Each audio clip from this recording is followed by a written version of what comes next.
안녕하세요. 반갑습니다. 오늘도 앞뒤 좌우로 반갑게 인사들 나눠보겠습니다. 안녕하세요.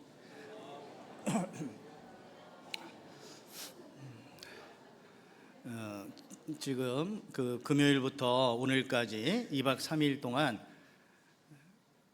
춘계 수양회가 있었습니다. 오늘도 11시 반까지 해서 일정을 마치고 이제 돌아오시게 되는데요. 한 70여 분 가까운 분들이 참석을 하셨고, 그중에 또 새로운 영혼들도 여러 분 참여를 하셨습니다.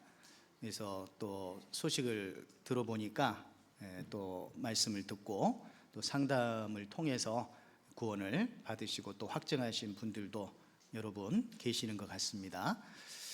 우리가 봄에는 춘계 수양회, 또 가을에는 추계 수양회, 여름에는 하계 수양회가 있죠. 그리고 이번에는 8차까지 진행이 되고 5차가 이제 중고등부로 중고등부가 이렇게 하게 되고, 그래서 우리는 6차 하계 수양회가 6차에 우리가 하게 돼 있습니다.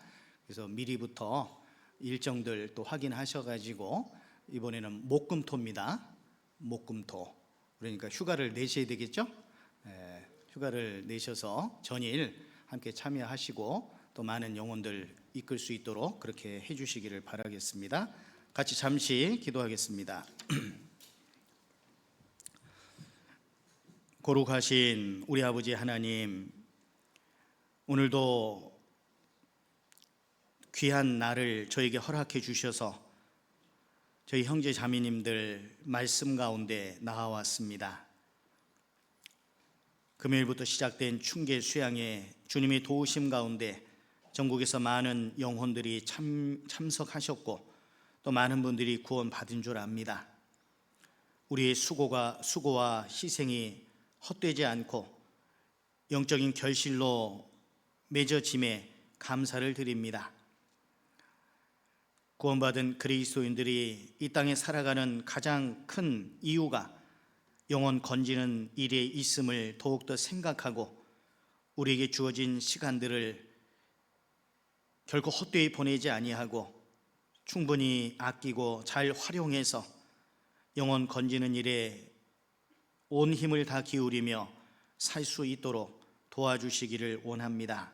특별히 5월 18일부터 계획된 2026년 두 번째 대전도 집회가 예정이 되어 있습니다. 많은 영혼들 이끌고자 하는 간절한 열정을 저희들에게 더욱 허락해 주셔서 주변에 이루어져 있는 많은 영혼들, 특별히 불쌍한 가족들, 어떻게 해서든지 말씀 가운데로 이끌 수 있는 간절함을 허락해 주시고, 또 주님 주시는 지혜로 그들의 발걸음을 말씀 가운데로 이끌 수 있도록 도와주셔서 귀한 역사가 나타나는 이번 5월 대전도 집회가 될 수 있도록 도와주시기를 원합니다.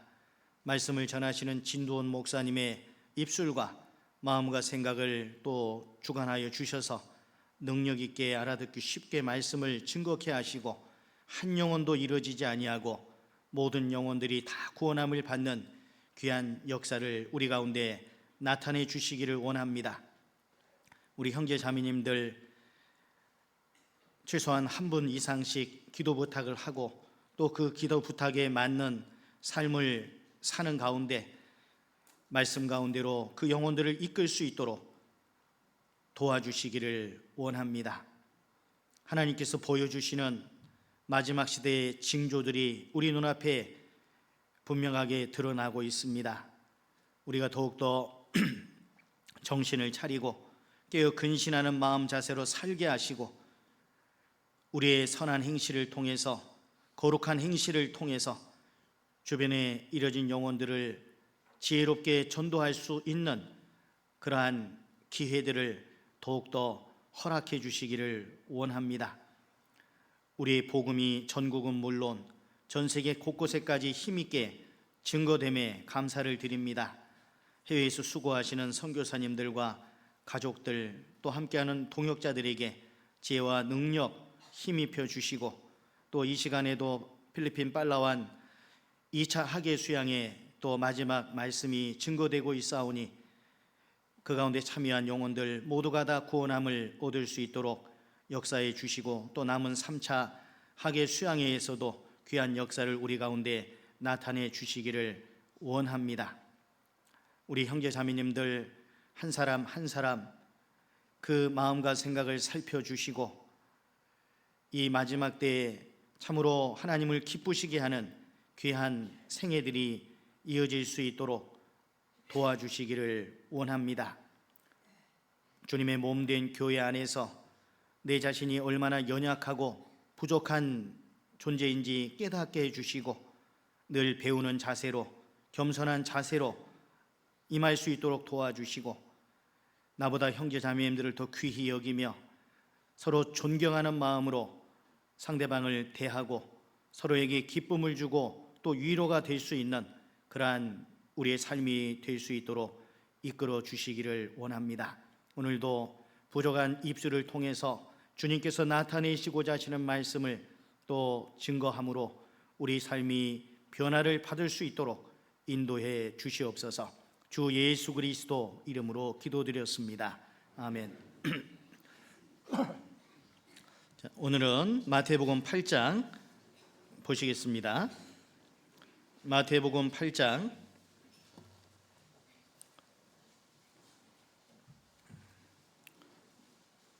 5절부터 제가 읽어드리도록 하겠습니다. 신약 성경 11페이지 마태복음 8장. 예수께서 가버나움에 들어가시니 한 백부장이 나와 간구하여 가로되, 주여, 내 하인이 중풍병으로 집에 누워 몹시 괴로워하나이다. 가라사대, 내가 가서 고쳐주리라. 백부장이 대답하여 가로되, 주여, 내 집에 들어오심을 나는 감당치 못하겠사오니 다만 말씀으로만 하옵소서. 그러면 내 하인이 낫겠삼나이다. 나도 남의 수하에 있는 사람이요 내 아래도 군사가 있으니 이더러 가라 하면 가고 저더러 오라 하면 오고 내 종더러 이것을 하라 하면 하나이다.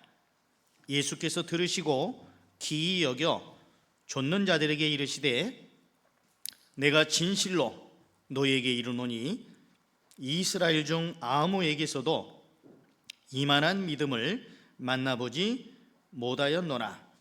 13절은 같이 한번 읽어보겠습니다. 예수께서 백부장에게 이르시되, 가라, 내 믿음대로 되일지어다 하시니 그 시로 하인이 나으니라. 오늘 말씀의 제목은 방금 읽었던 맨 마지막에 말씀처럼 그 시로 나으니라 라는 제목으로 말씀을 좀 드리려고 합니다. 이 사복음서에 보면 예수님께서 많은 병자들을 고쳐주신 내용들이 많이 기록이 되어 있죠. 그리고 그 말씀들 가운데 보면 그 시로 누가 나았다, 그 시로부터 누가 고침을 받았다, 즉시 나음을 입었다, 곧 고침을 받았다, 이런 말씀들이 나오는데요. 여기 8장 찾으셨으니까 1절에도 보시면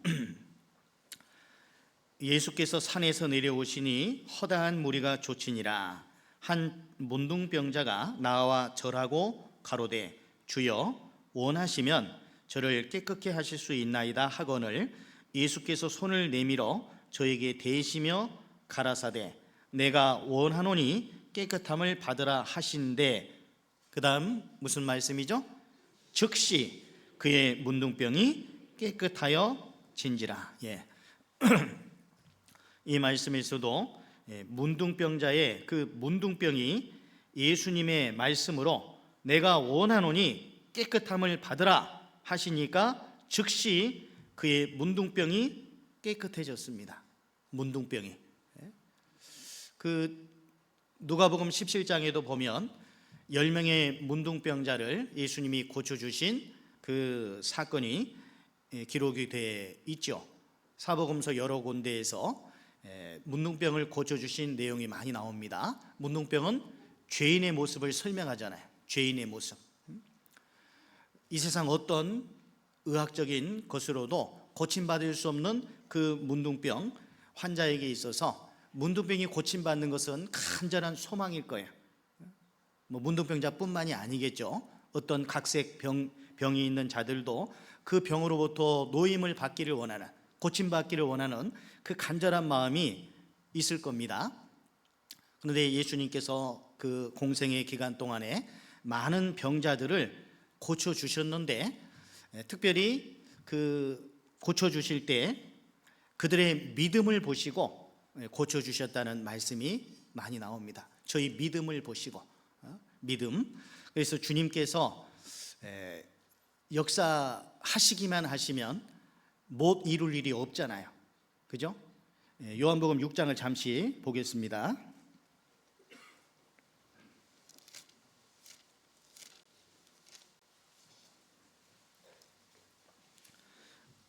(152페이지) 신약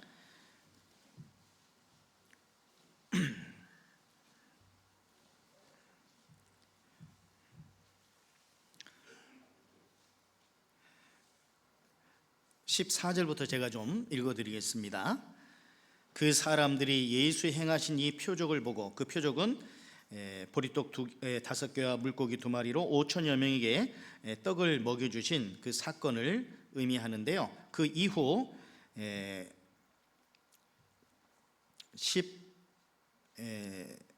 14절, 그 사람들이 예수의 행하신 이 표적을 보고 말하되 이는 참으로 세상에 오실 그 선지자라 하더라. 그러므로 예수께서 저희가 와서 자기를 억지로 잡아 임금 삼으려는 줄을 아시고 다시 혼자 산으로 떠나가시니라.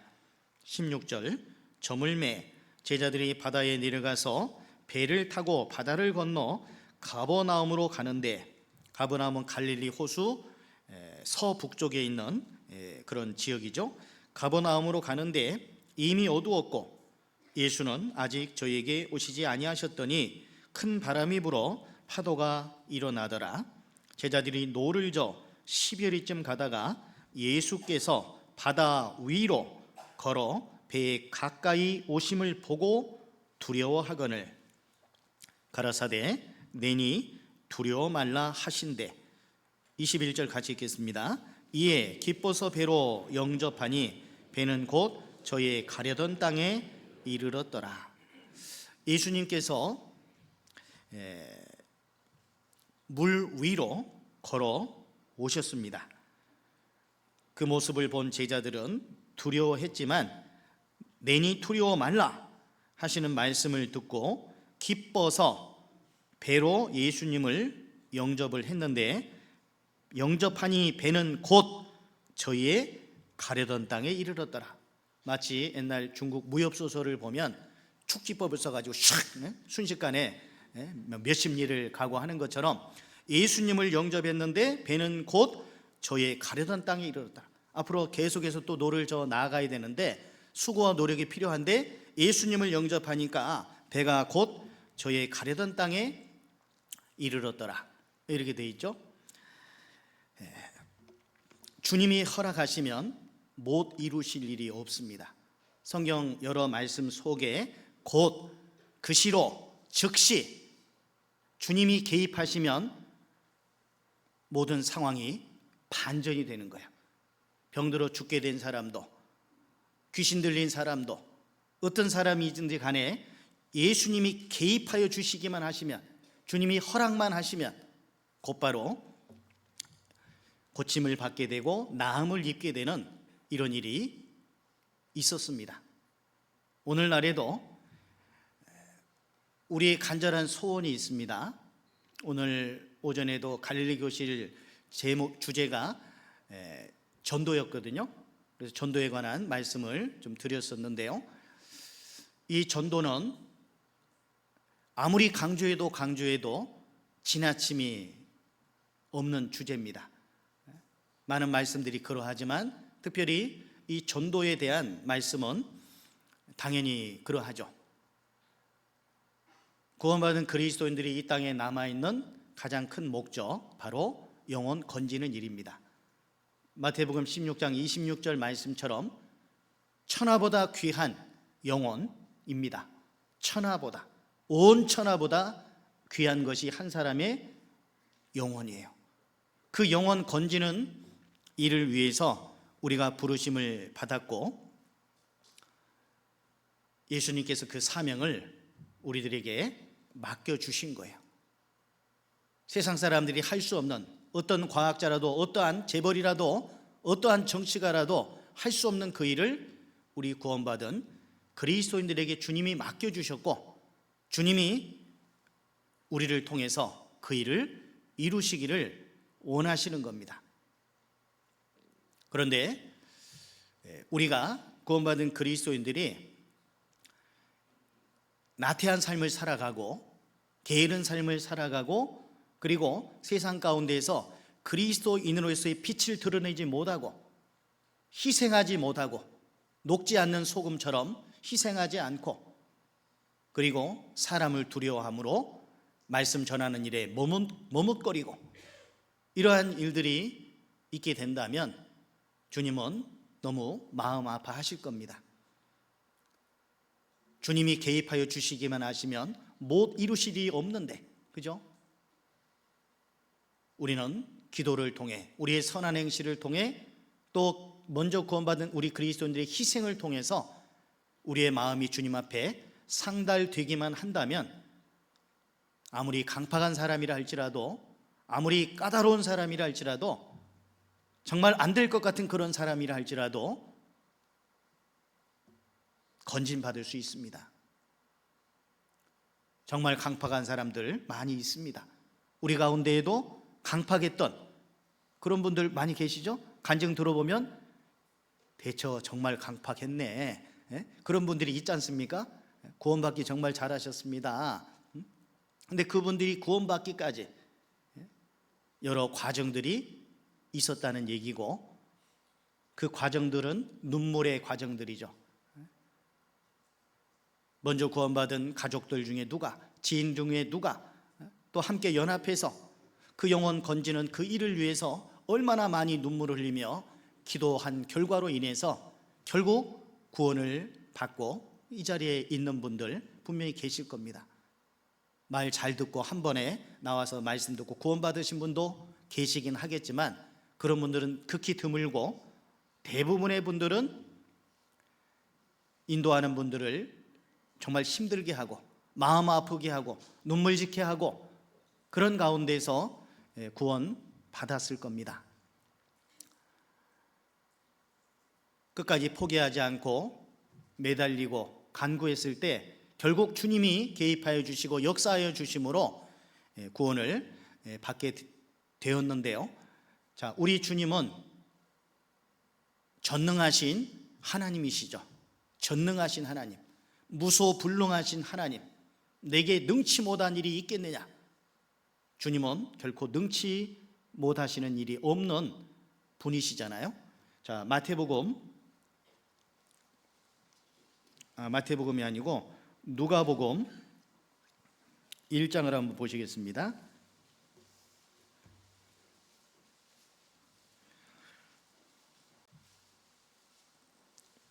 누가복음 1장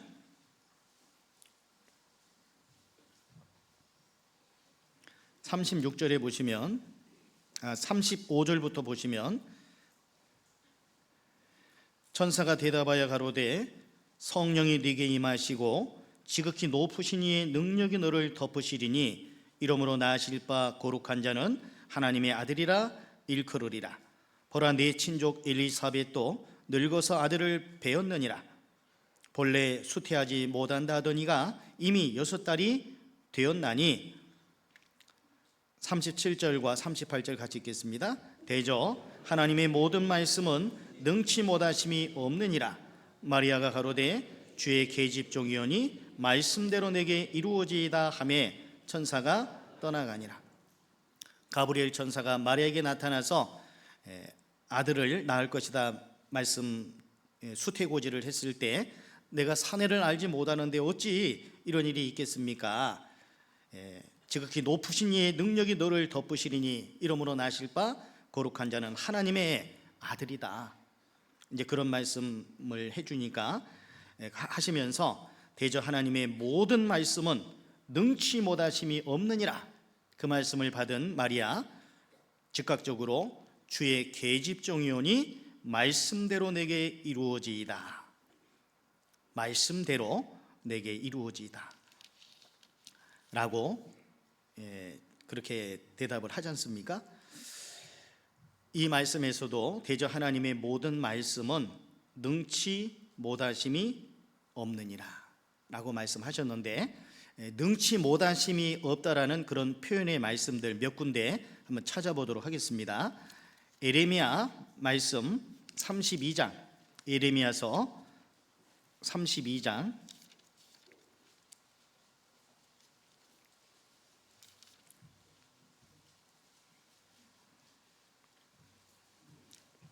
26절입니다. 1105페이지 구약.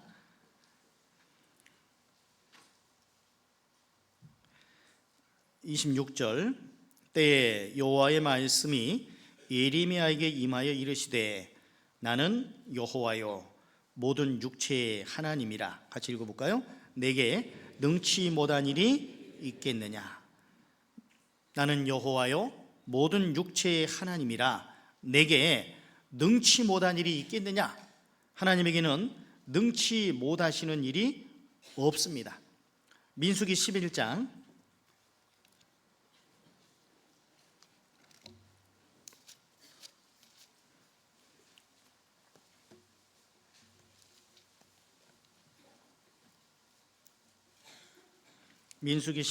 214페이지 21절입니다.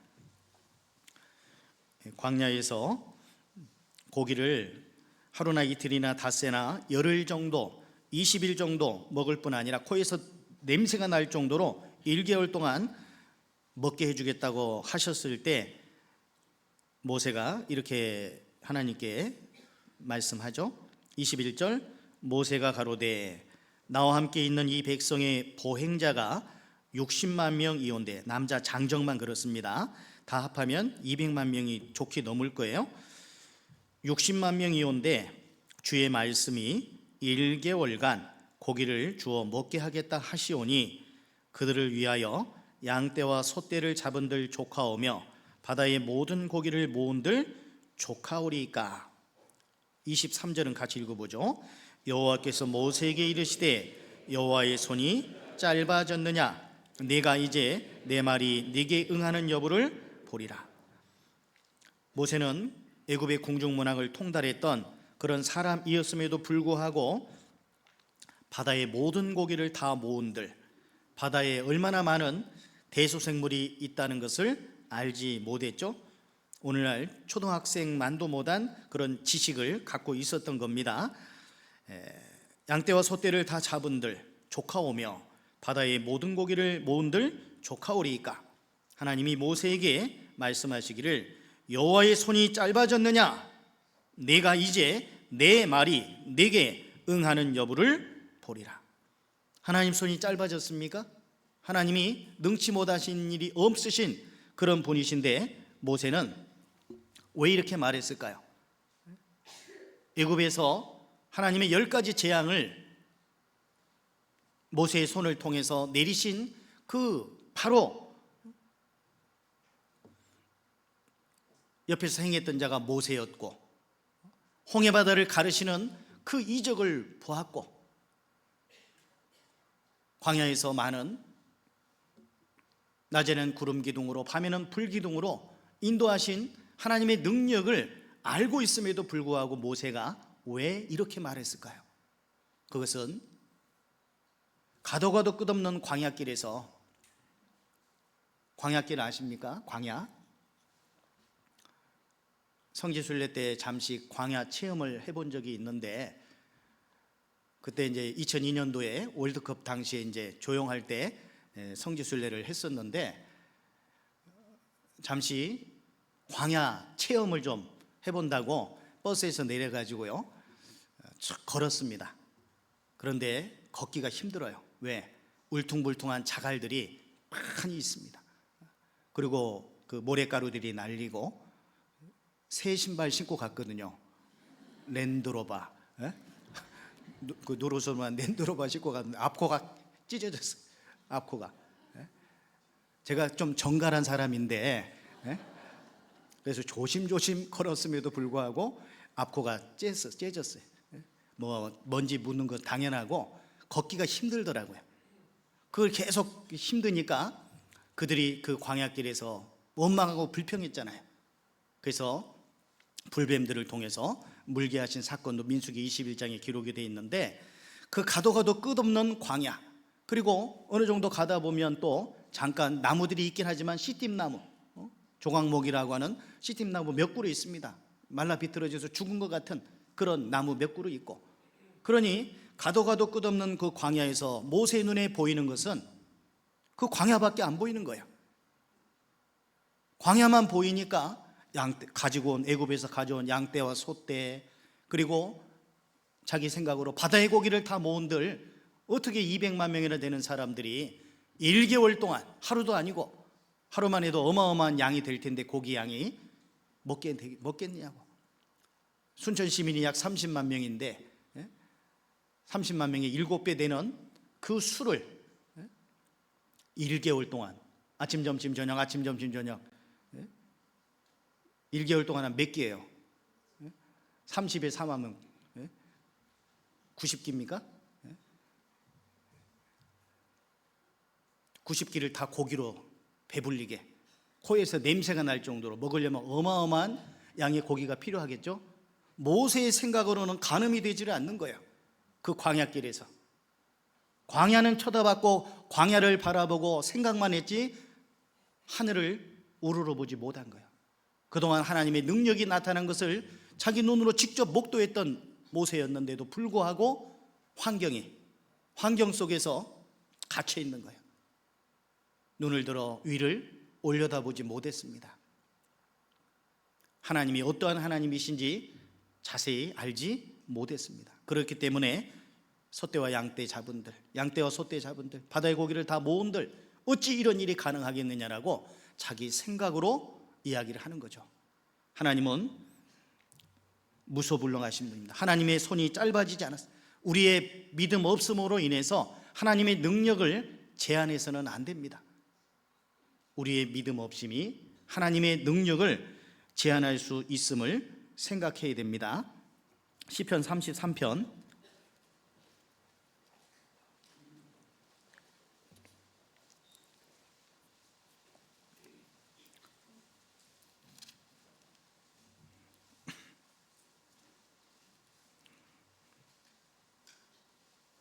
6절에 보면 여호와의 말씀으로 하늘이 지음이 되었으며 그 만상이 그 입기운으로 이루었도다.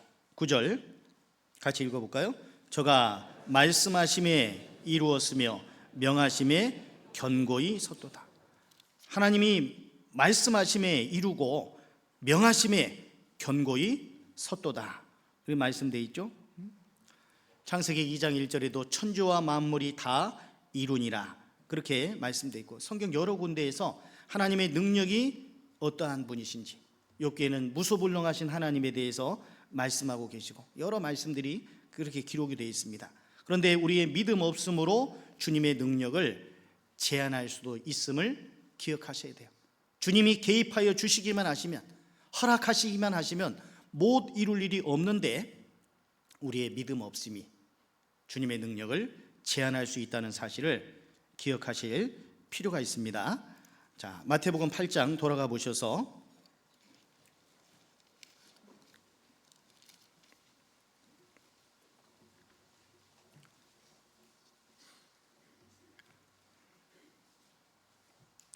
마태복음 8장 5절입니다. 예수께서 가버나움에 들어가시니 한 백부장이 나와 간구하여 가로되 주여 내 하인이 중풍병으로 집에 누워 몹시 괴로워하나이다. 자, 예수님의 행적은 그저 발걸음 닿는 대로, 마음 내키는 대로 이곳저곳에 다니신 것이 아닙니다. 사복음서에 보면 예수님이 가신 지명들이 나오는데요, 특히 가버나움에서 사역을 많이 하셨습니다. 가버나움은 갈릴리 호수 위에 제일 상단 서북 쪽에 있는 그런 지역이에요. 가버나움에서 베드로의 장모의 열병을 고쳐주신 적도 있고, 여러 가지 사건들이 이 가버나움에서 이루어졌는데, 왜 예수님이 가버나움에 들어가셨을까요? 예수님의 발걸음이 옮겨진 거기에는 무언가 하시고자 하시는 뜻이 있기 때문에 가신 거예요. 예수님이 발걸음이 옮겨지신 곳은 그냥 가는 곳이 아닙니다. 주님을 필요로 하는 곳, 주님을 필요로 하는 그곳으로 주님의 발걸음이 옮겨진 거예요. 마태복음 15장 잠깐 보시면,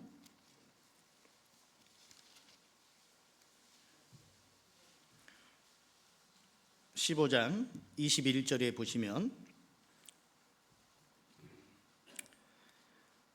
예수께서 거기서 나가사 두로와 시돈 지방으로 들어가시니. 왜 들어가셨을까요? 두로와 시돈 지방으로? 두로와 시돈 지방은 이스라엘의 북쪽 지중해 변에 있는 도시입니다. 이스라엘 위쪽에 있는 나라가 지금 시리아잖아요. 옛날에 아람이라고 이렇게 불렀습니다. 거기 바로 밑에 있는 지역이 두로와 시돈 지역이에요. 그런데 왜 예수님께서 그 두로와 시돈 지방으로 들어가셨을까요? 그 뒤에 내용에 보면 가나안 여자의 딸이 귀신 들렸었거든요. 그 가나안 여자의 딸, 귀신 들린 딸을 고쳐주기 위해서 두로와 시돈 지방으로 들어가셨던 겁니다. 사복음서에 특히 이런 내용의 말씀들이 많이 나와 있어요.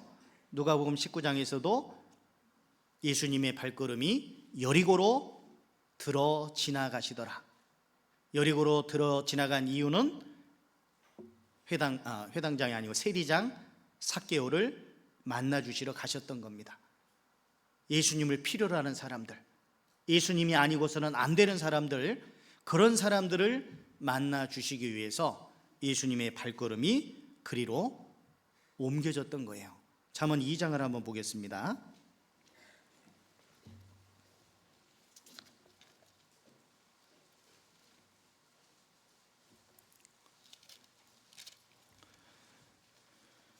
(8절)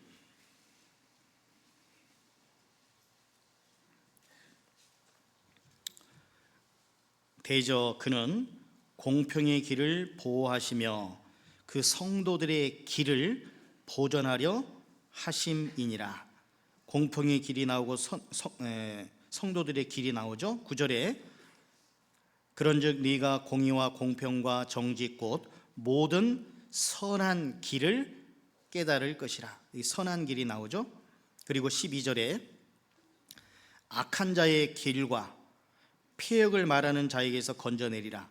이 무리는 정직한 길을 떠나 어두운 길로 행하며, 이렇게 돼 있죠. 15절에는 그 길은 구부러지고 그 행위는 폐역하니라. 20절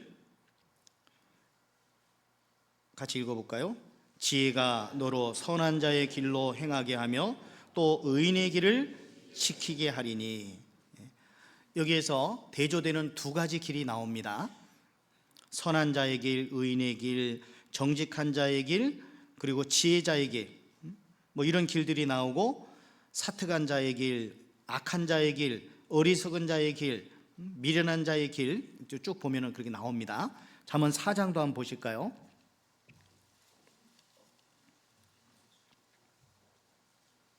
잠언 4장 10절에 보시면 내 아들아 들으라, 내 말을 받으라.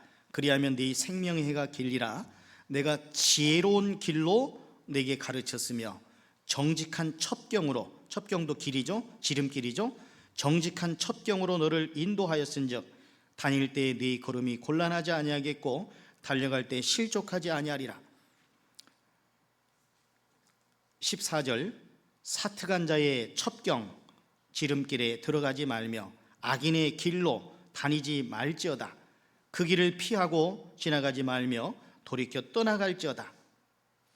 18절 19절을 같이 읽겠습니다. 18절 19절 의인의 길은 돋는 햇볕 같아서 점점 빛나서 원만한 광명에 이르거니와 악인의 길은 어둠 같아서 그가 거쳐 넘어져도 그것이 무엇인지 깨닫지 못하느니라. 이 4장 10절 이하의 말씀에서도 지혜로운 길이 있고 정직한 첩경이 있고, 그리고 반대로 사특한 자의 첩경, 14절에 사특한 자의 첩경, 그리고 악인의 길, 이런 길들이 나오지 않습니까? 두 가지 길이 있는 거예요. 내가 어느 길로 가느냐의 여부에 따라서 주님의 능력을 힘입을 수도 있고 주님의 능력을 공급받지 못할 수도 있습니다. 마음은 원이로되 육신이 약함으로 악인의 길로, 사특한 자의 길로, 어리석은 자의 길로, 미련한 자의 길로 다니면서 의인의 길, 정직한 자의 길, 지혜로운 자의 길에서만 만날 수 있는 주님을 만나기를 원한다면 그것은 오판입니다. 발람이라는 거짓 선지자는 나의 죽음이 의인의 죽음같이 되기를 원한다, 그렇게 원했습니다.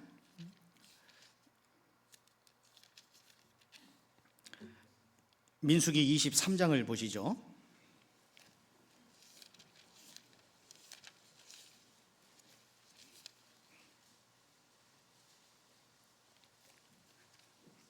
민수기 23장 10절 236페이지. 야곱의 티끌을 네 능히 계산하며 이스라엘 4분의 1을 네 능히 계수할고, 그 다음 같이 읽겠습니다. 나는 의인의 죽음같이 죽기를 원하며 나의 종말이 그와 같기를 바라도다 하며. 이게 발람이 한 말이에요. 거짓 선지자 발람이 뭘 원했냐면 나는 의인의 죽음같이 죽기를 원하고 나의 종말이 그와 같기를 바라도다. 그런데 발람은 31장 8절에 보면, 민수기 31장 8절에 보면 그 죽인 자 외에 미디안의 5왕을 죽였으니 미디안의 왕들은 에이와 레겜과 수루와 후루와 레바이며, 그 다음 같이 읽어볼까요? 또 부올의 아들 발람을 칼로 죽였더라. 부올의 아들 발람은 의인의 죽음같이 죽기를 원했지만 그는 전쟁터에서 칼에 맞아 죽었습니다. 그는 의인의 죽음같이 죽기를 원했지만 그의 삶은 의인의 삶이 아니었던 거야. 사특한 자의 길, 어리석은 자의 길로, 미련한 자의 길로 다니면서 의인의 죽음같이 죽기를 원했던 거죠. 우리의 바람은 주님 다시 오시는 그날 주님 앞에 정말 칭찬과 영광과 존귀를 받기를 원하는 마음으로 서기를 원할 거예요. 그런데 우리 삶이 뒷받침돼 주지 못한다면, 내 시간을 주님께 드리지 못한다면, 내 마음을, 내 생명을, 내 물질을, 내 어떤 힘과 재능을 주님 위해 사용하지 않으면서 세상 일에 분주하고 세상 일에 마음을 빼앗기고 허탄한 생각을 가지고 세상 사람들이 그러하듯 시편 31편의 말씀처럼 헛된 일에 분요한 삶을 살아가면서 주님 앞에서 칭찬과 영광과 존귀 가운데 서기를 바란다는 것은 그건 잘못된 생각인 거예요. 주님은 뿌린 대로 거두도록 그렇게 하셨습니다. 뿌린 대로. 갈라디아서 6장을 잠깐 보겠습니다.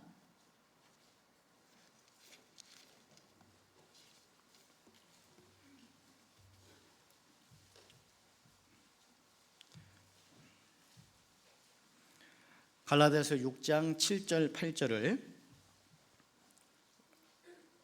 같이 한번 읽겠습니다. 스스로 속이지 말라.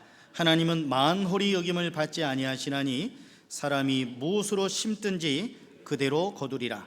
자기 육체를 위하여 심는 자는 육체로부터 썩어진 것을 거두고 성령을 위하여 심는 자는 성령으로부터 영생을 거두리라. 9절도 같이 읽죠.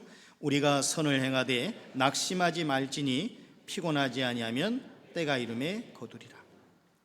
우리는 날마다 무언가를 심는 거예요. 농부가 씨를 심듯이 뿌리듯이 우리도 날마다 씨를 뿌리는데, 그것이 육체를 위하여 심는 그런 삶인지 아니면 성령의 뜻을 조차 행하는 심음인지 우리가 그것을 살펴야 될 겁니다. 자세하게, 세심하게 나의 걷는 이 길이, 나의 어제의 하루가 어떤 씨를 뿌렸는지 우리는 돌아볼 필요가 있습니다. 예전에도 그런 말씀 드렸지만 우리에게 주어진 24시간이라고 하는 물리적인 시간, 이 시간은 어제 시간을 다시 되돌릴 수가 없잖아요. 그죠? 되돌릴 수 없죠? 그런데 그 시간을 붙잡아 두고 그 시간이 주님 앞에 기억되는 시간으로 만들 수 있다면 그 시간은 없어지는 시간이 아닙니다. 24시간이라는 물리적인 시간, 크로노스의 시간이라고 그랬죠? 그 시간을 잘 활용해서 영적인 일에 쓰임받을 수 있다면, 쓰여질 수 있다면 그 시간은 없어지는 시간이 아니라 주님 앞에 남겨지는 시간, 주님이 기억하시는 시간으로 기록이 될 거예요. 카이로스의 시간, 영적인 시간으로. 꼭 시간만이겠습니까? 내 마음도, 내 재능도, 물질도, 모든 것들이 주님을 위해서 드려졌느냐, 내 개인의 영달만을 위해서 살아왔느냐, 내 개인의 즐거움만을 위해서 사용되어졌느냐, 그 여부에 따라서 주님 앞에 기억되고 주님이 인정해 주시고 영원한 상급으로 이어질 것인지 아니면 전혀 그렇지 못할 것인지. 주님은 시간도 주셨고 내게 모든 걸 주셨잖아요. 네게 있는 것 중에 받지 아니한 것이 무엇이뇨? 네가 받았은즉 어찌하여 받지 아니한 것처럼 자랑하느뇨? 내게 있는 것 중에 받지 아니한 것은 하나도 없습니다. 다 주님께로부터 말미암은 것입니다. 그렇기 때문에 주님의 것을 주님의 것답게 사용할 수 있다면 그 사람이 지혜로운 사람이고 그 사람이 의인의 길로, 지혜자의 길로, 정직한 자의 길로 걸어가고 있는 사람이에요. 그 길에서 주님을 만날 수 있고 주님이 그 가운데 함께 하실 때 놀라운 주님의 역사가 나타날 겁니다. 잠시 육신의 편안함을 위해서, 잠시 육신의 즐거움을 위해서 영원한 것을 포기해버리고 마는 그런 어리석은 자들이 되어서는 안 되겠죠.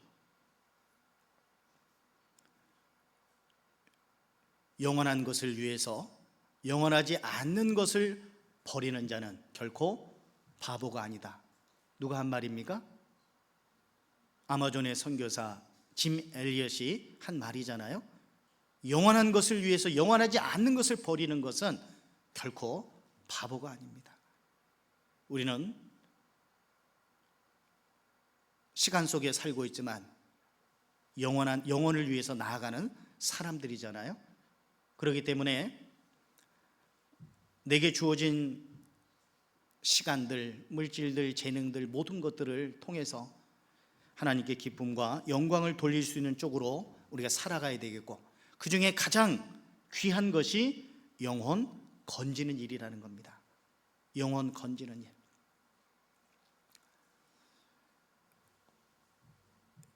제가 예전에 또 그런 예를 한번 들어본 적이 있는데, 요즘은 아마 그 프로그램을 안 하는 것 같은데, 장학 퀴즈라고 알죠? 차인태 씨가 이제 진행을 했던 장학 퀴즈. 거기서 이제 내노라는 전국의 고등학생들 중에 뛰어난 학생들을 이제 모집해가지고 이제 퀴즈를 풀지 않습니까? 인문, 사회, 예능, 언어, 여러 영역들을 통해서 문제를 내고 답을 맞추고, 그렇게 해서 주장원전, 월장원전, 기장원전 해가지고 나중에 장학금도 주고 대학 갈 때 그런 많이 오랫동안 했습니다. 근데 거기서 3문제 맞춘 학생이 있고 5문제 맞춘 학생이 있고, 가만있어 보자. 3문제 그리고 10문제 맞춘 학생이 있어요. 누가 우승합니까? 단편적으로 보면 10문제 맞춘 학생이 이겨야 될 것 같은데, 그 영역에 난이도가 있거든요. 10점짜리가 있고 20점짜리, 30점짜리, 50점짜리 이렇게 있어요. 10점짜리 10개 맞추면 몇 점이에요? 100점. 20점짜리 5개 맞추면 100점. 50점짜리 3개 맞추면 150점. 누가 우승합니까? 50점짜리 세 문항을 맞춘 학생이 이기는 거예요. 배점이 높은데 거기다 투자를 해야 된다는 얘기예요. 우리가 주님의 몸된 교회 안에서 주님을 기쁘시게 할 많은 일들이 있는데, 그 중에서도 영혼 건지는 일, 그 일이 가장 배점이 높은 거예요. 그러니 거기에다가 우리의 모든 것을 걸고 살아가는 것은 바보입니까? 지혜로운 사람입니까? 지혜로운 사람이에요. 나와 만나는 모든 사람들, 그들은 다 전도의 대상입니다. 그죠? 다만 우리가 간절함으로 열정을 가지고 아무리 외친다 한들 우리의 선한 행실이 뒷받침되어 주지 않는다면 그것은 무로 돌아갈 겁니다. 그의 삶이 전혀 그리스도인다운 모습으로 나타나지 않는다면, 말이 험하고 주변 사람들에게 인정받지 못하고 거치는 삶을 살고 그러면서 전도한다는 것은, 그것은 계란으로 바위 깨는 것과 똑같은 겁니다. 절대 이루어질 수가 없습니다. 전도 너무너무 중요한 그리스도인의 특권이지만, 전도는 주님의 능력을 힘입어서 해야 되고, 우리의 삶을 돌아보면서 우리의 삶을 깨끗이 해야 되고, 아무에게도 부끄럽지 않은 모습으로 거리끼는 일이 없을 그런 모습으로 우리 자신을 돌아보면서 전도에 임해야 되겠고, 또 무엇보다 중요한 것은 그 영혼을 불쌍히 여기는 마음, 이 마음이 식어져서는 안 돼요. 때로는 전도하다가 반대에 부닥치게 되면 그 상대방을 미워하게 되거든요. 전도하려고 하는 좋은 마음으로 시작을 했는데 미워하게 됩니다. 그리고 나중에는 쳐다보기도 싫게 되는 그런 경우까지 생기게 됩니다. 왜? 내 마음 같지 않기 때문에. 나는 좋은 마음을 가지고 말씀 들어보자고 권유했는데 내 말을 신청도 하지 않고 듣겠다고 약속해놓고 펑크 내버리고 나오기는 했는데 퐁당퐁당 나오고, 그리고 듣긴 했지만 딴짓하고, 그래서 결국 상담을 받아보니까 에덴 동산 어디 있는지도 잘 답을 못하고, 그러면 속에서 불이 올라와요. 그렇게 해서 결국은 눈빛으로 레이저를 쏘아요. 그럼 상대방이 느껴요, 못 느껴요? 느껴요. 다음에 또 말씀 듣자고 하면 들을까요, 안 들을까요? 절대 안 듣습니다. 하루라도 들어준 거에 대해서 감사하게 생각하고, 퐁당퐁당 나왔을 망정 그래도 그거 고맙게 생각하고, 다 들었지만 딴짓하고 들어서 구원 못 받았어도 다음 기회를 좀 생각해서 수고했다고 얘기해주고, 내 입장에서 생각할 게 아니라 상대방의 입장에서 생각해야 되지 않겠어요? 새로 말씀 들으러 오신 분들이 2시간 동안 말씀 듣는 거 쉬워요, 어려워요? 어떤 경우는 새로 말씀 듣는 분은 잘 듣는데 구원받은 형제자매들이 막 몸을 이렇게 하고, 옛날에는 이런 LED 밝은 화면이 아니었기 때문에요, 스크린에다 비추는 그런 거기 때문에 영상 보여줄 때는 불을 꺼야 돼요. 뒤에서 불 끄면 어떻게 되는 줄 아세요? 우르르 하다가 누가? 구원받은 형제자매님들이. 너무 요즘 LED가 나와서 정말 천만다행이에요. 인도 받는 분들은, 말씀 듣는 분들은 진중하게 잘 듣는데 구원받은 분들이 그런 모습을 보여주기도 합니다. 본인이 전도하는 입장에 있다면 그렇게 하지 않을 텐데 전도를 하지 않는 분들이 대부분 그렇거든요.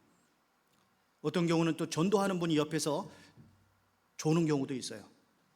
상담하다 보면은 집회하다 보면은 여기 다 보여요. 누가 조는지 안 조는지.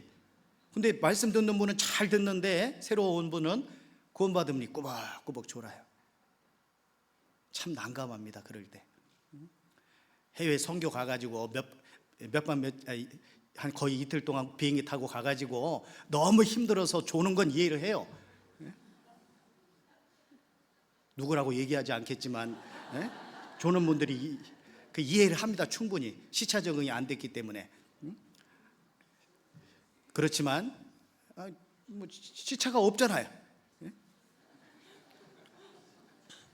이번 필리핀 갔다 오신 자매님 중에 한 분이 1시간밖에 차이 안 나는데 좀 해롱해롱하다고 하시더라고요.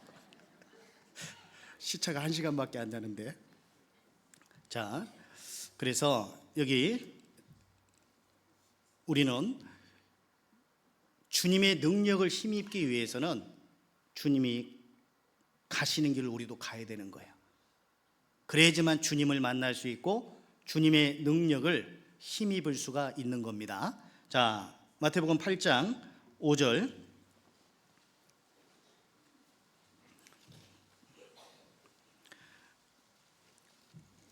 예수께서 가버나움에 들어가시니 한 백부장이 나와 간구하여 가로되, 뭐라고 말하죠? 주여, 내 하인이 중풍병으로 집에 누워 몹시 괴로워하나이다. 또 제가 조금 더 읽어볼게요. 7절. 가라사대 내가 가서 고쳐주리라. 백부장이 대답하여 가로되, 뭐라고요? 주여, 내 집에 들어오심을 나는 감당치 못하겠사오니 다만 말씀으로만 하옵소서. 자, 백부장이 예수님을 호칭하는 호칭이 주여라고 그렇게 말을 합니다. 주여. 주여라는 말의 의미는 주인님 이런 의미예요. 마스터라고 하죠. 주인. 그러면 이 백부장은 뭐예요? 자기가 호칭하는 예수님이 주님이고 자기는 뭐죠? 종이라는 거예요. 종. 주인님, 저는 종인데요, 제 하인이 중풍병으로 집에 누워 몹시 괴로워합니다. 고쳐주세요 라고 예수님을 주여라고 호칭하는 거예요. 자,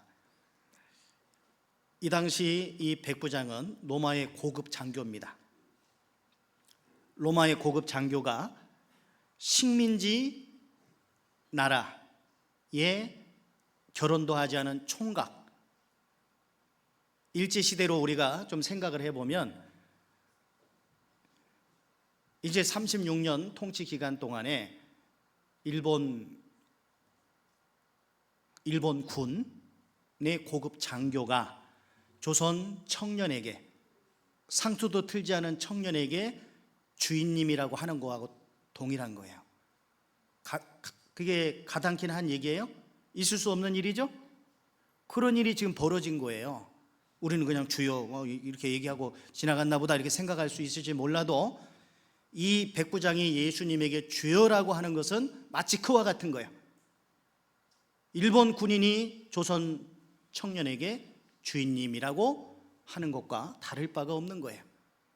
이건 있을 수 없는 일이 벌어지고 있는 겁니다. 그러면 왜 이 백부장은 예수님을 주로 주인님이라고 호칭을 하고 또 예수님께 와서 자기 하인의 병을 고쳐달라고 하는 것일까요? 떼쓰는 것도 아니고, 그죠?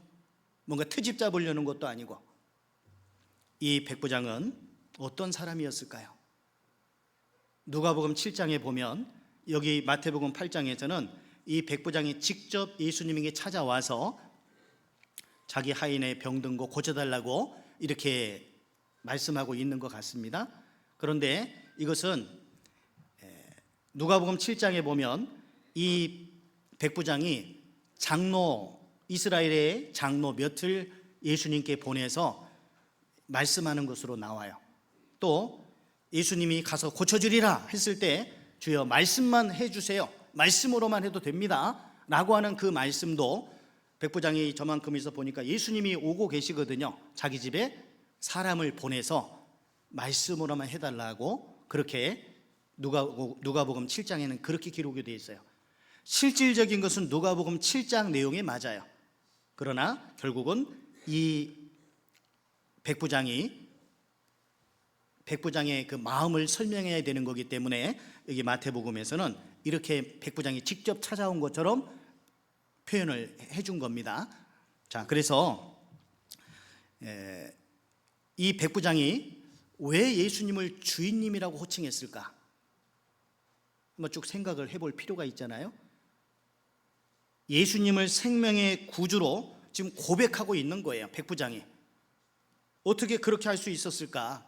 로마의 고급 장교가 식민지 유대 청년에게 어떻게 주인님이라고, 주여라고 부를 수 있겠느냐라고 하는 겁니다. 믿음은 들음에서 나며 들음은 그리스도의 말씀으로 말미암았다고 그랬잖아요. 이 백부장에게 예수님을 생명의 구주로 고백할 수 있는 믿음이 이 백부장에게 있었던 거예요. 성경에 자세한 설명은 기록되어 있지 않지만 아마도 예수님이 공생의 기간 동안에 많은 백성들을 모아놓고 많은 기적을 베푸셨을 때 백부장이 그곳에 아마 몇 번은 참여를 했을 거예요.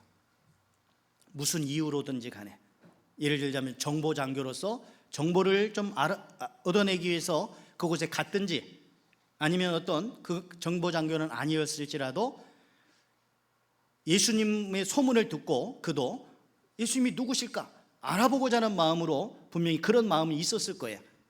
정보장교였든지 아니었든지 간에 예수님의 행하는 그 많은 이적과 이런 것들은, 로마는 다신교 국가인데 다신교 국가인 로마에서 어떤 신도 행할 수 없는 그런 모습을 통해서, 또 예수님의 그런 어떤 이적뿐만 아니라 예수님의 입에서 나오는 말씀들을 들음을 통해서 뭔가 그 가운데서 영적인 깨우침을 받았다라고 생각합니다. 그렇지 않고서 예수님을 주여라고 이렇게 호칭할 수가 없는 거예요. 그것도 정말 중풍병이라고 하면 오늘날로 하면 뭐예요? 중풍병? 뇌졸중입니다. 뇌경색, 뇌출혈 고침받기 쉽지 않아요. 조기에 발견하면 그나마 조금 더 생명이 더 이어질 수 있지만, 골든타임을 놓치면 곧바로 죽을 수도 있고, 산다 할지라도 반신불수로 언어 장애도 오고 몸이 장애가 와서 계속 그렇게 고생하다가 세상을 떠나야만 되는, 오늘날에도 즉각적인 치료가 이루어지지 못하는 병이 중풍병이에요. 2000여 년 전에 이 중풍병을 가지고 의사에게로 달려간 것이 아니라 예수님에게 나와서 고쳐주세요, 그리고 주인님이라고 호칭하고 내가 가서 고쳐주리라 하니까 말씀으로만 해주세요, 말씀으로만. 자, 마태복음 8장 보겠습니다.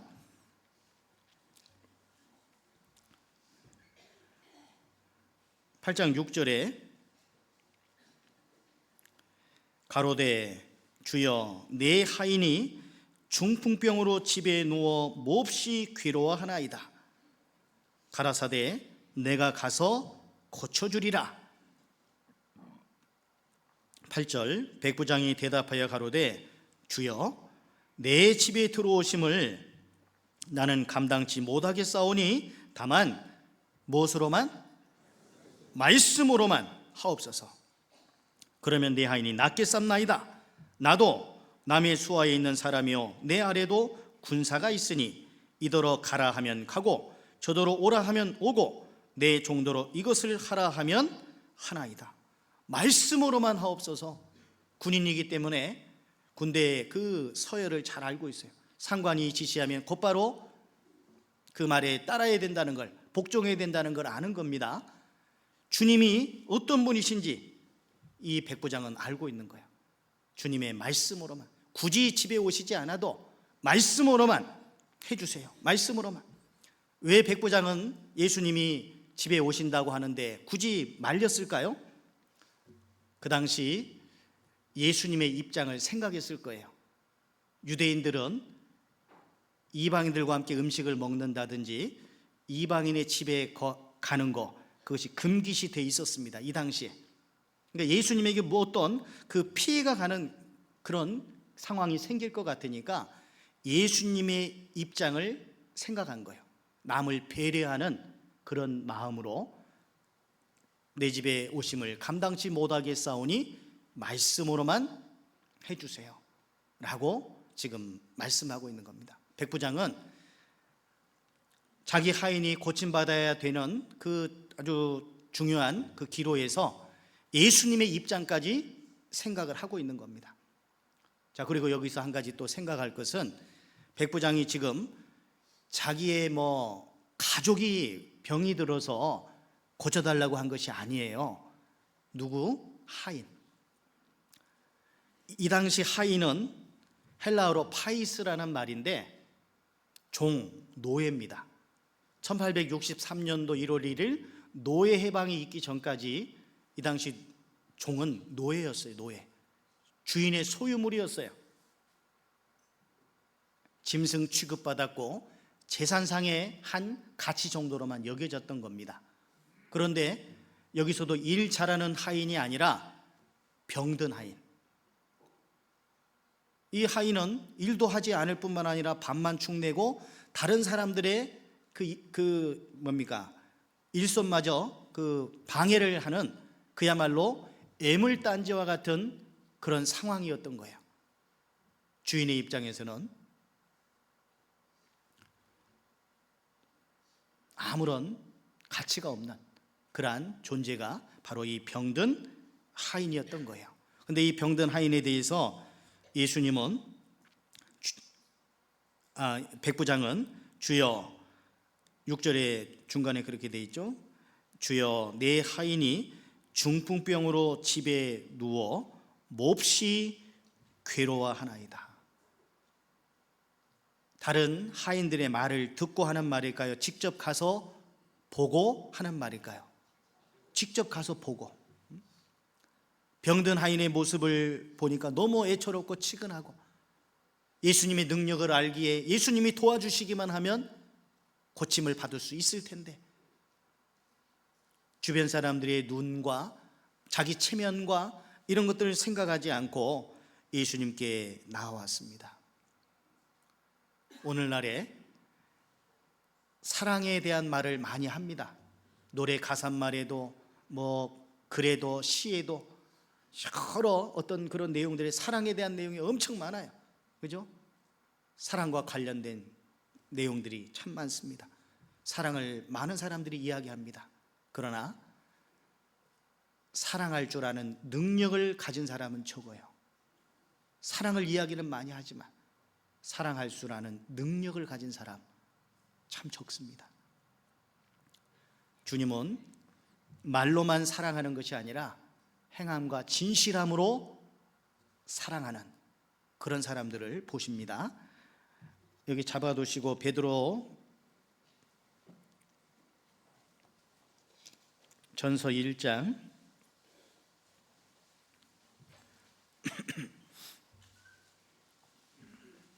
베드로전서 1장 22절입니다. 22절을 같이 한번 뜻을 생각하면서 읽어보도록 하겠습니다. 너희가 진리를 순종함으로 너희 영혼을 깨끗하게 하여 거짓이 없이 형제를 사랑하기에 이르렀으니 마음으로 뜨겁게 피차 사랑하라. 진리를 순종함으로 우리 영혼을 깨끗하게 함을 입었죠. 거짓이 없이 형제를 사랑하기에 이르렀으니 마음으로 뜨겁게 피차 사랑하라. 조건부 사랑이 아니라 어떤 대가를 바라고 하는 그런 사랑이 아니라 조건 없는 사랑을 주님으로부터 받은 사람답게 우리도 조건 없는 사랑을 그리고 마음으로 뜨겁게 사랑하는 거예요. 상대방이 사랑의 어떤 모습이 있으면 사랑해주고 그렇지 않으면 사랑하지 않는 것이 아니라 마음으로 뜨겁게 피차 사랑하라. 이것이 주님이 우리에게 바라시는 바고 이 백부장은 주님의 능력을 아는 사람으로서, 또 비록 자기 집의 아랫사람이고 그리고 재산상의 가치 정도밖에 되지 않는 그 당시 종의 하인의 그런 입장이었음에도 불구하고 그 자기에게 속한 그 하인을 정말 사랑하는 마음을 가지고 예수님께 머리를 조아리는 그런 행동을, 모습을 보여주고 있는 거죠. 말씀으로만 하옵소서. 말씀의 권위를 아는 사람이었습니다. 하나님이 얼마나 놀라운 분인지, 능치 못하심이 없는 하나님, 시작할 때 살펴봤던 말씀처럼 이 백부장은 그러한 믿음이 있었던 사람이었습니다. 그래서 예수님께서 마태복음 8장 10절 보시면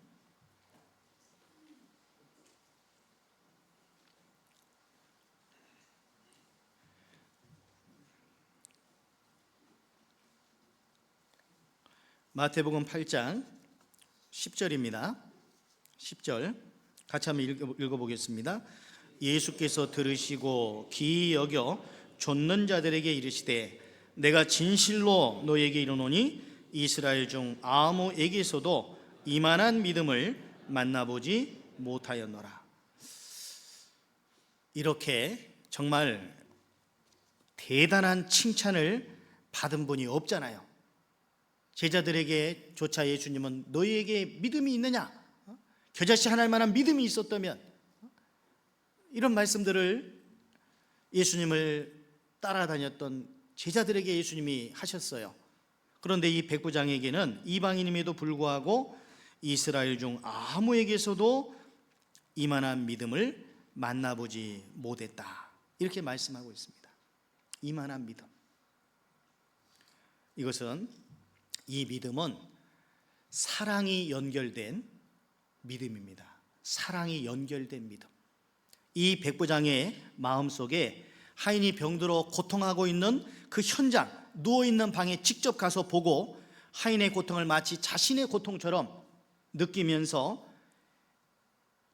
예수님께 간구하고 있는 그런 모습인 겁니다. 우리가 전도할 때 누군가를 전도하려고 하는데 그 사람이 내 말을 들어주지 않을 때 우리는 그러면 제껴놓고 포기하고 또 다른 사람 찾아보고 그런 경우들이 있잖아요. 그런데 이 끝까지 포기하지 않는 그 사랑이 우리에게 필요합니다. 모르니까 반대하고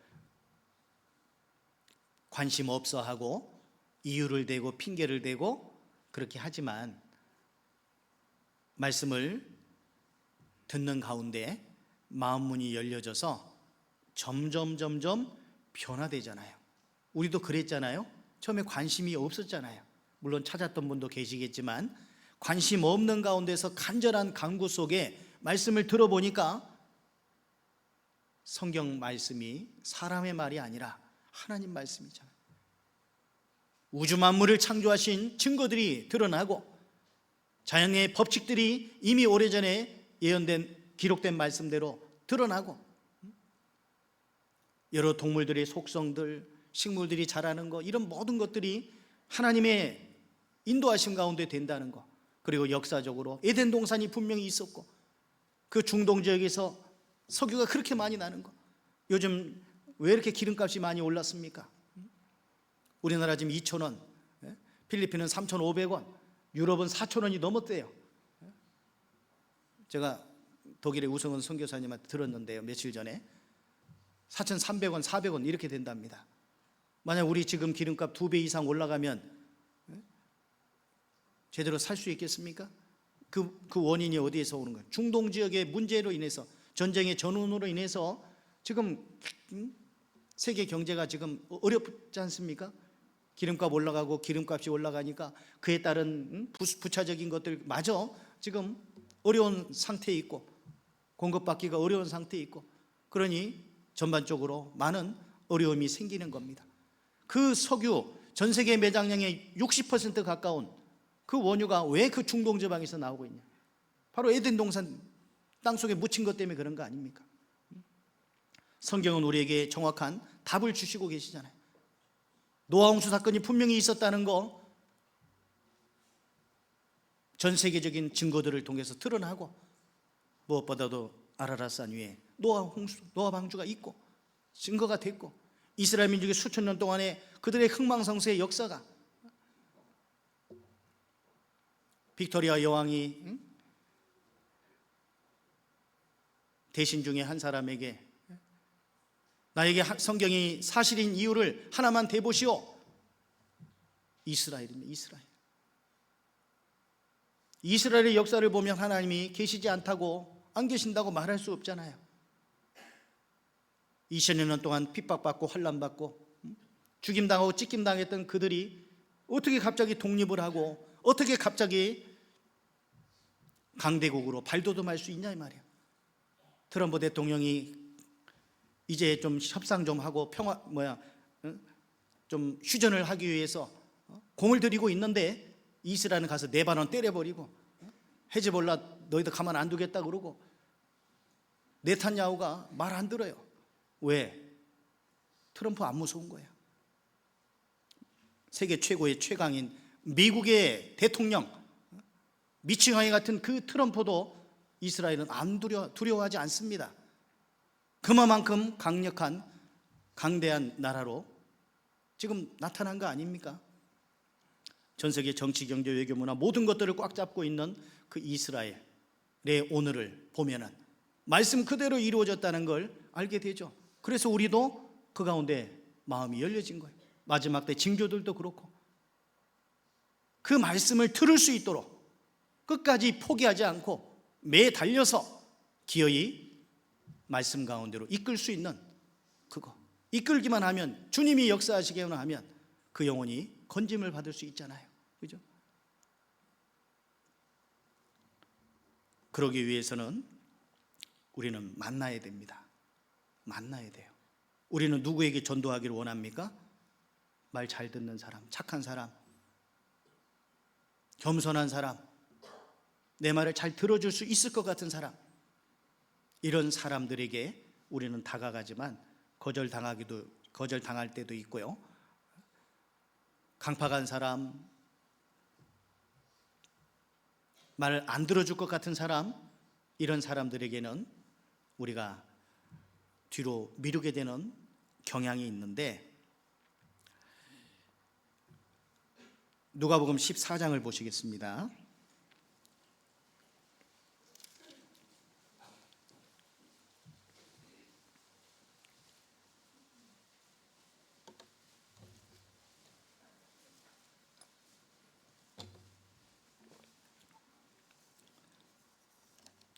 누가복음 14장 21절입니다. 종이 돌아와 주인에게 그대로 고하니, 종이 큰 잔치를 배설하고 많은 사람을 청했는데 다 이러저러한 이유 때문에 오질 않았어요. 그때 21절, 종이 돌아와 주인에게 그대로 고하니 이에 집주인이 노하여 그 종에게 이르되 빨리 시내 거리와 골목으로 나가서 가난한 자들과 병신들과 소경들과 저는 자들을 데려오라 하니라. 종이 가로되 주인이여 명하신 대로 하였으되 오히려 자리가 있나이다. 23절 같이 읽겠습니다. 주인이 종에게 이르되 길과 산울가로 나가서 사람을 강권하여 데려다가 내 집을 채우라. 사람을 강권하여 데려다가, 강하게 권하라 이 말이야. 대충 이야기하고 그칠 것이 아니라, 한두 번 이야기하고 그칠 것이 아니라 강권하라고 되어 있습니다. 강권. 수양회 때 그 상담하는 곳 입구에서는 많은 실갱이들이 벌어집니다. 집으로 가겠다는 분과 끝까지 한번 말씀 좀 들어보자고, 한번 궁금한 거 풀어보자고 매달리는 형제 자매님들과, 그것이 때로는 딸이 어머니에게, 딸이 아버지에게, 아들이 또 부모님에게, 친구가 또 자기 친구에게, 간절하게 매달리는 거예요. 눈물로써 호소하고 그래도 안 되니까 무릎 꿇고 한 번만 제발 좀 들어봐 달라고. 그런 경우 제가 봤습니다. 실제로 집에 가겠다고 뿌리치는 그 앞에서 눈물로 호소하는 그 모습 속에 대체 뭐가 있어서 그럴까? 마음을 내려놓고 마음이 탁 움직여지니까요, 상담 받을 때 금방 구원받더라고요. 보니까 마음 문제입니다. 마음 문제. 그러니까 그 상대방의 마음이 말씀 가운데로 나아올 수 있도록 우리의 그 선한 행실과 간절한 간구, 끝까지 포기하지 않는 마음, 이게 필요한 거예요. 그것이 한 영혼을 건질 수 있다는 그것을 생각해야 됩니다. 우리 잘 아시는 것처럼 쉰들러 리스트라고 하는 그 영화 잘 아시죠? 저도 그 영화를 암표구에서 서울 충무로 대한극장에서 봤는데요, 전화해보니까 표가 없대요. 그래도 가보자고 누가 그러더라고요. 가면 어떻게든 살 수 있을 거라고. 저는 암표 사본 적이 없거든요. 영화 뭐 그렇게 봐본 적이 없으니까. 근데 가보니까 실제로 파는 사람이 있더라고. 많이 주지 않고 조금 더 붙여주고 봤는데, 우리가 잘 아시는 것처럼 그 마지막 장면이 가장 우리에게 참 눈물 짓게 만드는 교훈이 되는 장면이잖아요. 그 쉰들러가 자동차를 이거 팔았으면 10명이라도 구할 수 있었을 텐데, 이 금배지 나치 당원의 금배지를 팔았으면 2명이라도, 최소한 1명이라도 구할 수 있었을 텐데 하면서 눈물 짓는 그 장면을 기억하실 거예요. 쉰들러는 나름대로 최선을 다했지 않습니까? 처음에는 허랑방탕하게 많은 돈을 허비했지만 유대인들이 죽어가는 모습들을 보면서 마음을 바꿨습니다. 그리고 그 생명을 건지기 위해서 자기의 모든 재산을 다 헌신했어요. 마지막 낙지 당원의 그 배지까지 하지 못한 것에 대해서 안타까워하며 눈물 흘리는 그 모습을 우리가 보면서 우리 또한 같은 마음으로 눈물 흘리지 않았습니까? 어떻게 해서든지 그 한 영혼 건지기 위해서. 그런 분들이 많이 있지 않습니까? 그죠? 내가 조금만 더 노력할 수 있다면, 내가 조금만 더 시간 낼 수 있다면, 내가 조금만 더 따뜻한 마음으로, 포기하지 않는 마음으로 매달릴 수 있다면 그 영혼을 건질 수 있을 텐데, 한 번 들어 안 된 사람 2번, 3번, 4번 어떻게 쓰는지 전도하려고 하는 마음, 구원받았다 하지만 조금 꼭지가 안 떨어진 것 같은 그런 분들도 계시거든요. 마가복음 8장에 보면 예수님이 소경의 눈을 띄워주셨는데 무엇이 보이느냐? 사람들의 걸어가는 것이 보입니다. 또 무엇이 보이느냐? 나무 같은 것들이 걸어가는 것이 보입니다. 나무가 걸어갈 수 있어요? 뭔가 눈이 떨어지긴 잘못 떨어진 거예요. 덜 떨어진 거예요. 다시 안수함에 만물을 밝히 보더라. 영원한 속죄가 안 이루어진 분들도 있더라고요. 예수님이 죄 가져가셨다, 속죄하셨다, 그것만 보고 기뻐하다가 나중 죄는, 미래에 지을 죄는 거기서 막히는 사람도 있어요. 이번 중계 때에도 그런 분이 한 분 계셔요. 우리 집사님 누구? 그래서 상담을 통해서, 말씀 통해서 꼭지가 떨어진 것 같아요. 구원받았다고 하지만 아닌 분들도 있거든요. 그들의 삶을 돌아보면 전혀 바뀌지 않아요. 주님을 위해 살고자 하는 마음이 없어요. 주님을 사랑하는 마음이 없어요. 모이기를 힘쓰지 않아요. 주님에 대한 헌신의 모습도 없어요. 그런데 말은 그리스도인, 그것은 맞지 않잖아요. 마음으로 뜨겁게 피차 사랑하라고 그랬는데 이기적인 마음으로 조건적인 사랑을 내세우고, 주님의 역사는 교회를 통해서 역사하는데 교회를 판단하고 자기 생각으로. 우리는 정말 구원받은 사람답게 살아가야 될 겁니다. 주님 오실 날 얼마 남지 않았다는 걸 주님께서 우리에게 보여주시잖아요. 시대의 징조들을 통해서 우리를 일깨워 주시지 않습니까? 그러잖아요. 우리는 정신을 차리고 이 백부장과 같은 그런 사랑의 마음을 가지고 살아가야 될 겁니다. 마태복음 8장 조금만 더 보시겠는데요.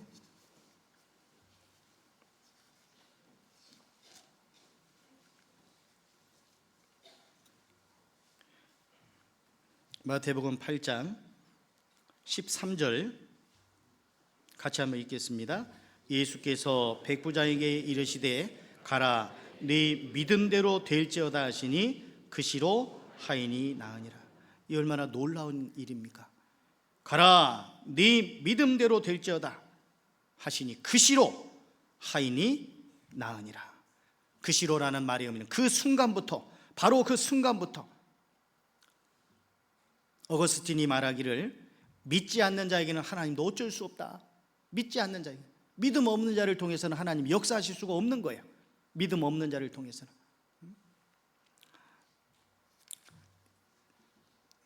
제가 예화책에서 그걸 봤는데 한 여인이 그 교회를 열심히 나가고 있었는데 그 남편이 엄청난 반대를 하는 거예요. 교회 나가면 죽이겠다고 협박을 한 거예요. 그러니까 교회 와가지고 목사님께 그 상담을 한 겁니다. 교회 나가면 그 남편이 저 죽이겠대요. 그러니까 목사님이 아무리 그래도 믿음으로 이겨내셔야 됩니다. 그래서 그 부인이 계속해서 또 교회에 나왔대요. 그런데 다음에 또 목사님 상담받으러 왔어요. 어떻게 잘 믿음으로 이겨내셨어요? 예, 이겨내기는 했습니다만 남편이 이렇게 전해주라고 하대요.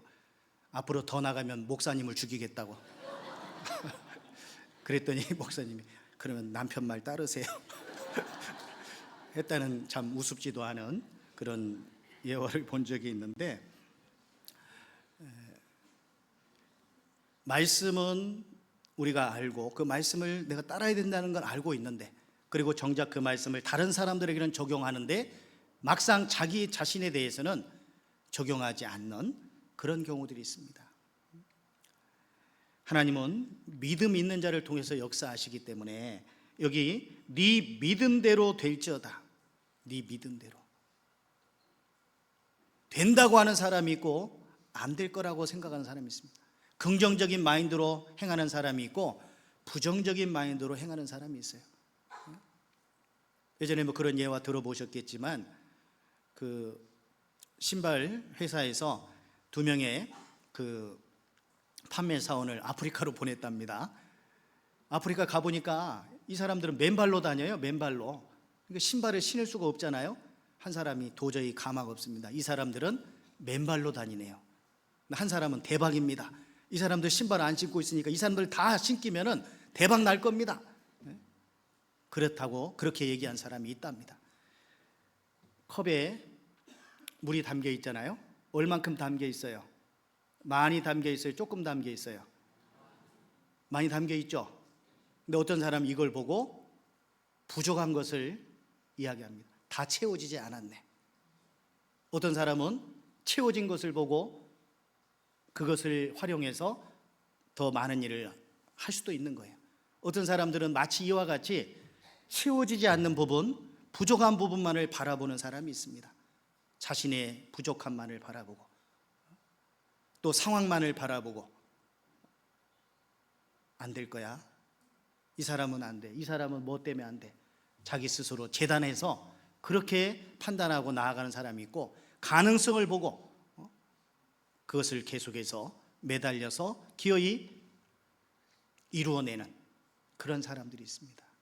가능성을 바라보는 사람은 말씀을 밑바탕에 깔고 살아가는 사람이에요. 그러나 없는 부분을 보는 사람은 말씀을 보는 게 아닙니다. 이스라엘 백성들이 가나안 땅을 정탐하고 12명의 정탐꾼들이 정탐하고 돌아왔습니다. 10명의 정탐꾼들은 우리 거기 가면 우리 죽습니다. 그들은 대장부들이고 우리는 그들 보기에 메뚜기 같습니다.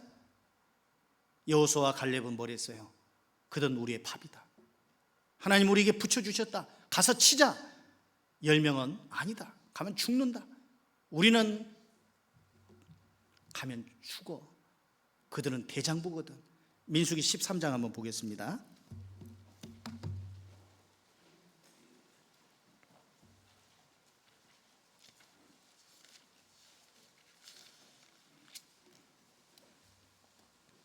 민수기 13장 22절.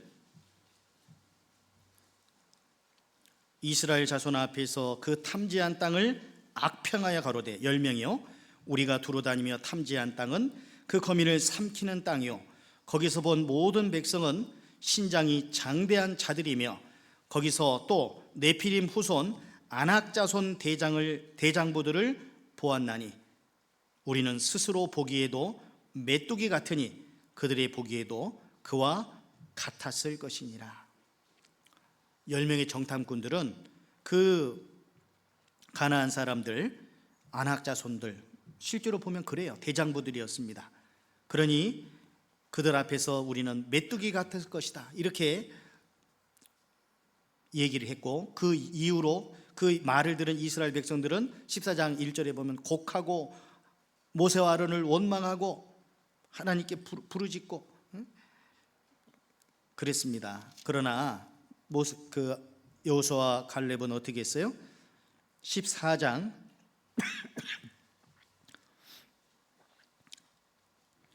8절 보면 여호와께서 우리를 기뻐하시면 우리를 그 땅으로 인도하여 들이시고 그 땅을 우리에게 주시리라. 이는 과연 젖과 꿀이 흐르는 땅이니라. 오직 여호와를 거역하지 말라. 또 그 땅 백성을 두려워하지 말라. 그들은 뭐라고요? 우리 밥이라. 그들의 보호자는 그들에게서 떠났고 여호와는 우리와 함께 하시느니라. 그들을 두려워 말라. 여호수아와 갈렙만이 믿음으로 이렇게 답을 했고 나머지 10명은 가면 죽는다고 백성들이 그 영향을 받아가지고 부르짖고 곡하고 모세와 아론 원망하는 이런 일이 벌어졌습니다. 그들과 자기들을 비교하면 그렇게 보여질 수밖에 없지만 그들과 하나님을 비교해야 되죠. 이스라엘 백성들은 자기들이 싸우는 게 아니라 하나님의 능력을 힘입어서 싸우는 건데 하나님은 싹 빼버리고 자기와 그들을 비춰보니까 그들 앞에 자기들은 메뚜기 같다고 얘기한 거예요. 믿음 없는 모습 속에서는 그들은 대장부요 자기들은 메뚜기처럼 보일지 모르나 믿음의 세계 속에서는 그들이 메뚜기 같고 우리들이 대장부가 되는 겁니다. 믿음의 눈으로 바라보느냐 현실적인 눈으로 바라보느냐 여부에 따라서 그렇게 보일 겁니다. 하나님이 우리와 함께 하시면 못 이루실 일이 없는 거예요. 주님은 믿음 있는 자를 통해서 역사하십니다. 끝까지 포기하지 않는 사랑의 마음을 가지고 매달리는 사람, 주님 저의 간구를 들어주십시오. 눈물로써 호소하고 끝까지 포기하지 않고 매달리는 누가복음 18장에 불의한 재판관에 대한 가난한 과부의 그 절규와도 같은 외침, 간구, 그 원한, 그것을 주님이 우리에게 요구하시는 겁니다. 단지 원한만이 아닌 원한, 하나님의 뜻이 이루어지기를 원하는 거룩한 원한, 그 원한이 우리 모두에게 필요합니다. 그를 위해서 우리는 기도하고 더 주님께 지혜를 달라고 또 끝까지 포기하지 않는 사랑의 마음을 달라고 간구해야 되겠습니다. 5월 18일부터 있는 대전도 집회, 우리 형제 자매님들 일단 기도 부탁부터 내시고 그리고 함께 서로 기도하면서 매달려야 되겠습니다. 기도하겠습니다. 거룩하신 하나님 아버지, 우리를 구원해 주신 그 가장 큰 이유가 우리를 통해 또 다른 영혼들에게 복음을 전하기 위한 목적이 있는 줄 압니다. 아직 구원받지 못한 주변에 이뤄진 영혼들, 그들을 주님께로 인도하는 일에 우리의 모든 힘을 다 쏟을 수 있도록 도와주시기를 원합니다. 얼마 남지 않은 마지막 때를 올바로 살피고 시대를 옳게 분별하여 주님 복음 증거하는 일에 온 힘을 다 기울이며 살아갈 수 있도록 저희들에게 지혜와 능력 허락해 주시기를 원합니다. 오늘 남은 일정도 주님께만 의지하오며 주 예수 그리스도 이름으로 기도드렸습니다. 아멘. 찬송